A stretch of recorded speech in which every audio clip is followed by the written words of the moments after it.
What's going on, guys? So in the last video we talked about how we were going to go back to the track.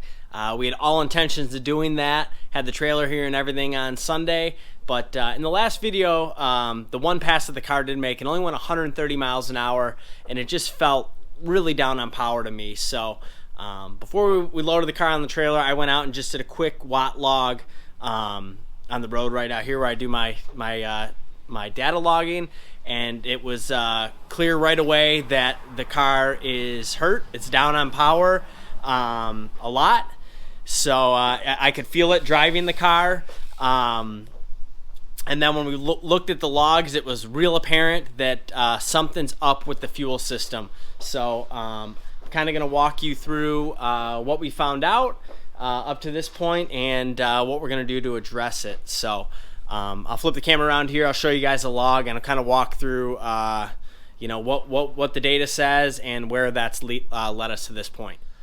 All right, guys, so here's the log. Hopefully that's coming in okay on the camera. But so the top blue line, this is accelerator pedal position. So this is my foot going to the floor. Across the top, the flat line.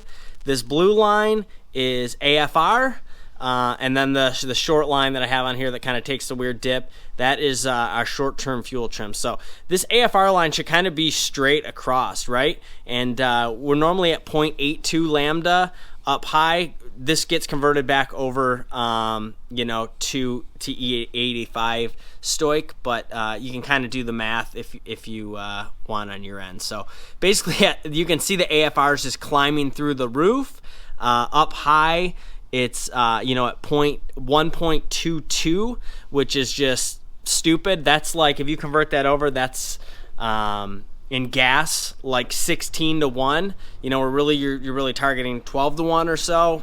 Obviously, you're converting that over to E85, which would be a much greater number, but just to give you an idea. And in the short-term fuel trims, you can see the thing's just bagging for fuel all the way across.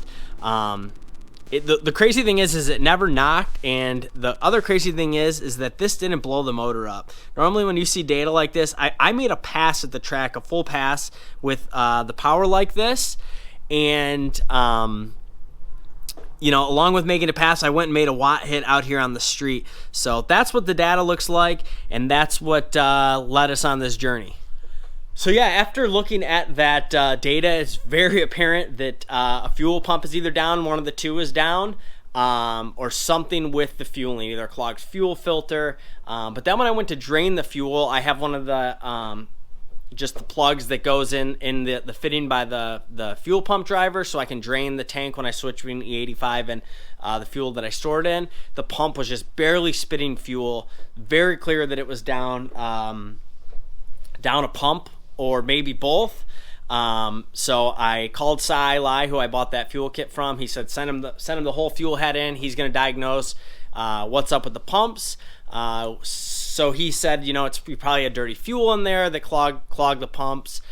So then I pulled the hat out, and I completely drain the fuel tank. I mean, completely drain it to where it's bone dry, and I could clean the inside of the tank with my arm.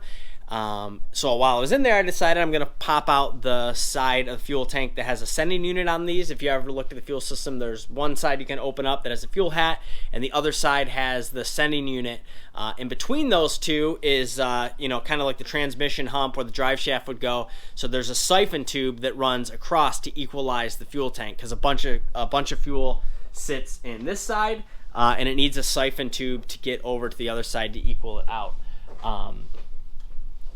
So, long story short, I go and pull out the side with the sending unit in it, and it is full of fuel to the top.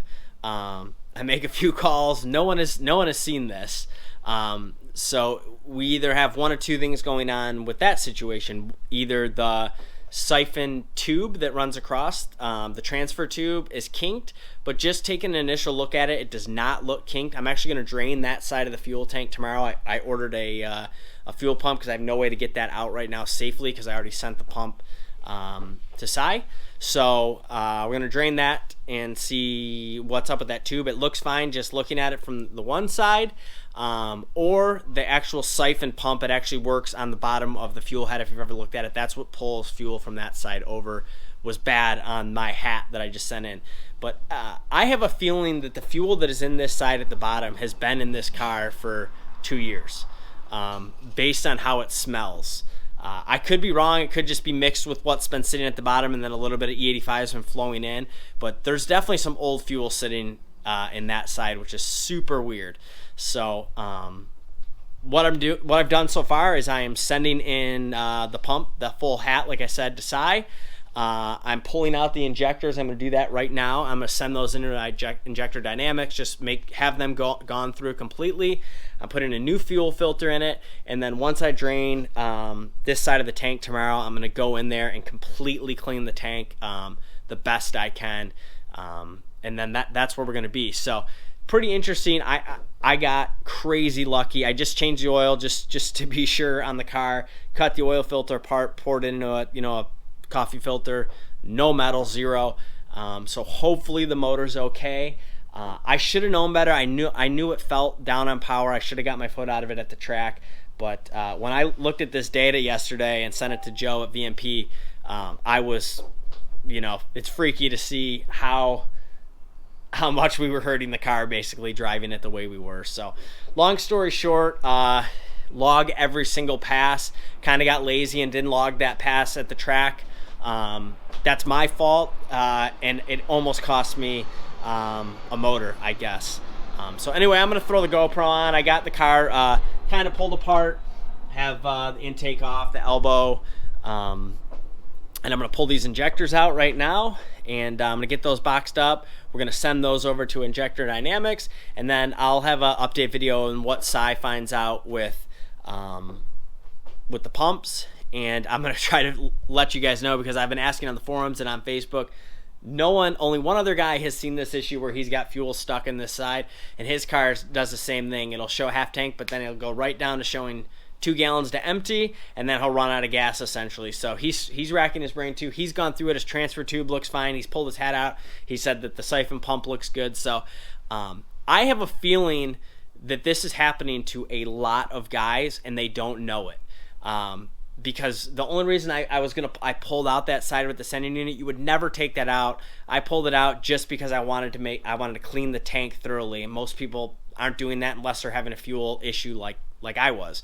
So chances are, if I would say go, when your car's low on gas or out, if you have a fuel system, it takes 2 seconds to pull out the back seat, pull out the sending unit on the passenger side, and just see if your tank's level, because I find it really hard to believe that me and this one other guy are the only two that are having this issue. So anyway, I'm going to flip the camera around and we'll rip these injectors out. All right, first thing first, get my old trusty light out here. If you've dealt with this problem or seen this on your car, man, comment below. I'd love to hear someone else that has had this issue. So put my trusty light up here. Like I said, if anyone wants one of these lights, get at me. I'll let you know how to get one. You can make that happen. So like I said, I'm just gonna pull the injectors out of this thing and spend the $200 to send them into Injector Dynamics, and just have to make sure that they're completely fine. They probably should be. The fuel filter should have done its job. But just for peace of mind before next season, I'm gonna rip those out. Just so we know. I'm gonna crack the bleeder here, the drain tube, just to make sure there's no fuel pressure in here. There shouldn't be, because it's wide open on the other end. But I'd rather not have fuel spraying all over there.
These babies will just unclip.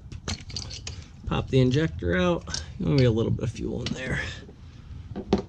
Just from this car, and I'm gonna have to find something to fill those holes that I'm dumping fuel in right now.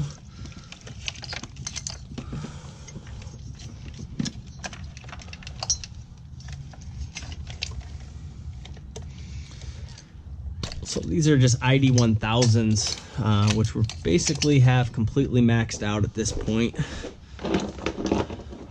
But yeah, for I think it's 25 bucks a piece, Injector Dynamics will basically flow test these, clean them up, and send them back to you in brand new condition. So I know there's a lot of local places that clean injectors, but they use this ultrasonic cleaning. It's definitely worth the money to send them to Injector Dynamics themselves. So got that side out. Now I'm going to rip out the passenger side. There's a few more things in the way over here. That out of the way. This is the downstream temp sensor. Get that out of the way. Pull them out.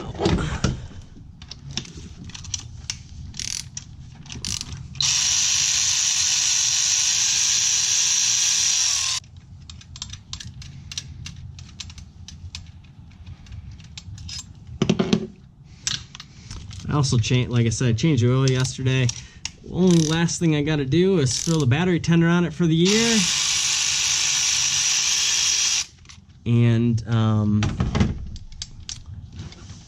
I got to put coolant in the blower because that just has water in it right now. So I'll fill the ice tank with coolant, 50-50 mix, and just cycle it for a second so we get coolant through the blower. Don't crack anything in the winter in the heat exchanger. And yeah, the battery tender, and that's it. I'm obviously going to polish the car this winter at some point and clean up the wheels and re-ceramic coat everything, but that's kind of the gist of it. And then address this fuel issue. There's also talk of upgrading to a triple pump from Psy.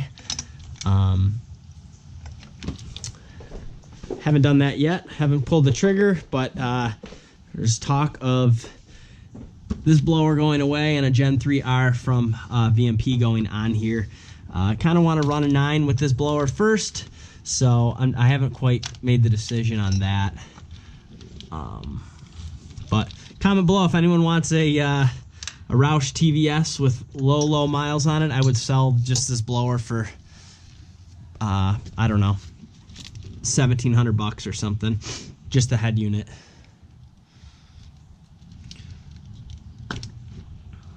Yeah, I'll pop out these sides. Another cool thing an Injector Dynamics does is they have, all their injectors have serial numbers on them that are unique to your set, and you send them that serial number, and that way they can confirm that they're not some knockoffs that they're getting back to service, that they're the real deal. So definitely check that out if you ever buy used injectors.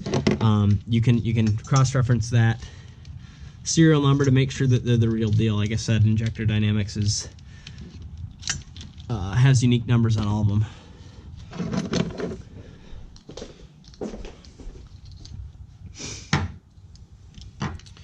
So those are out. Those will head to Injector Dynamics. So that's just a little update on what's going on with the car. It's kind of a shame. I was really hoping for one more time, but that's how it goes. I guess I should be counting my blessings that the car's still in one piece, given how you can't really run 850 wheel horsepower car on one pump on the 85. You can see that it was sketchy how lean it was. It did its best to open the the pulse width of the injectors to try to protect itself. It added as much fuel as humanly possible in the fuel trims. So it was doing its best. These ECUs are pretty robust to try to protect the car. But that's where we're at. I'm going to, like I said, the injectors are out.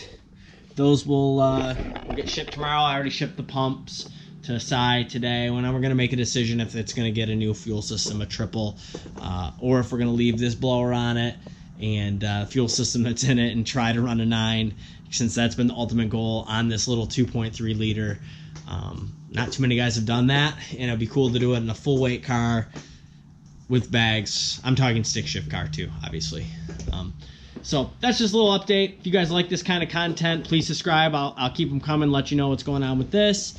And I'm also trying to shoot a build breakdown on Saturday. It's going to be a little bit cold here in Michigan, but the guy said he's willing to do it, so hopefully that'll pan out and get back to doing some of those as the season winds down. I know I kind of got away from them because I got hooked on going to the track, and I've been super busy, so it is what it is. If you like this kind of content, please subscribe, share this video, like it if you do. Thanks for watching, guys. Peace!